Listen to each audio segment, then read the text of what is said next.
This is BHWM News Network. For today's international special report, we are going to talk about human trafficking. For the past several years, sex trafficking has been a major problem around the world. On this news segment, we are mainly focusing on how shocking it has affected parts of Asia. Now, let's hand it over to Milton Parr. Thanks, Mikey. Now, in North Korea, women face domestic abuse, lack of education, and low status compared to men. Seeing this opportunity, human traffickers lie to these women about better jobs in new lands.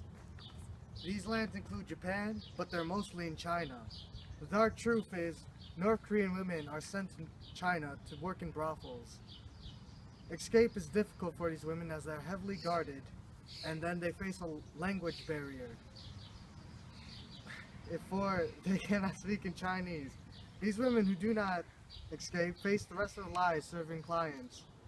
In addition to these problems, North Korean women have to remain in hiding, for Chinese officials will find them and deport them back to North Korea. Once deported, they face long years of hard labor in camps for re-educational purposes. Kim Jong-il, former North Korean leader, was strong against this higher status of women by stating, "Families will collapse if the female bird chirps." Included with this statement, he made it mandatory for women to wear skirts. Now we go to Bushra in Laos. One-third of Laos' population lives in poverty.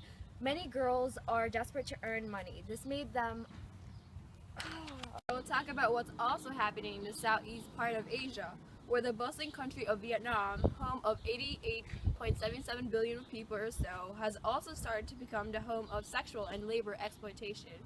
Now, exploitation is not a very happy word for these abused women, since they are forced to give their virginity at a very young age. Sexual exploitation and abuse represents a catastrophic failure of protection. It was also reported by humantrafficking.org that as young as 3 years old and over are being forced out of their will. Good afternoon, everyone. China has been known for its dumplings and for the Great Wall of China. But do we know what is really happening behind these tourist-attracting facts? An estimated 600,000 workers migrate annually overseas, many of whom are recruited by false promises of employment and later forced into prostitution or forced labor in different countries. These immigrants pay a very high recruitment fee just to be put in the system of human trafficking.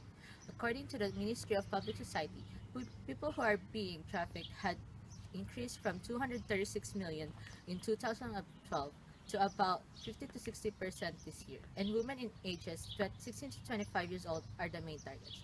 Authorities reported rescuing 10,385 women and 5,933 children from trafficking situation in 2010, including cases of kidnapping for illegal adoption. Now to end.